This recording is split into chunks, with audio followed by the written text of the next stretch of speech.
খবর 24 সাথে আপনাকে স্বাগত।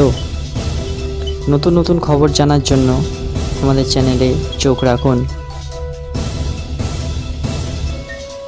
টানা 5 দিন বন্ধ থাকবে।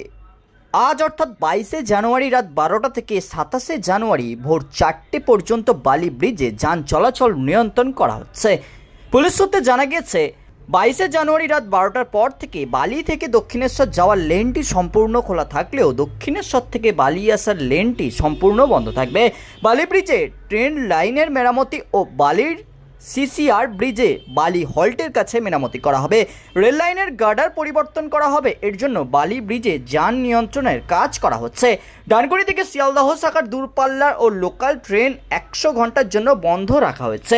বালির দিক থেকে দক্ষিণেশ্বরে যাওয়ার যে লেনটি তাতে যান চলাচল স্বাভাবিক থাকলেও দক্ষিণেশ্বর থেকে বালি ডানকুনির দিকে আসার যে রাস্তা তাতে যান সম্পূর্ণভাবে নিয়ন্ত্রণ করা হচ্ছে। তাহলে কিভাবে যাতায়াত করবে? ট্রাফিক কন্ট্রোল রুমের তরফে বলা হয়েছে বিকল্প পথ হিসাবে নিবেদিতা সেতুকে ব্যবহার করতে হবে। রেলের তরফে জানানো হয়েছে দীর্ঘদিনের পুরানো এই দুটি ব্রিজে গার্ডার পরিবর্তন করা ভীষণ প্রয়োজন হয়ে গেছে। ওই সময়ের মধ্যে 22 জোড়া ডানকুনি লোকাল ট্রেন বাতিল করা হবে। শুধু লোকাল ট্রেন নয়, বেশ কয়েকটি এক্সপ্রেসও বাতিল থাকবে ওই 4 দিন। রিপোর্ট খবর 24/7।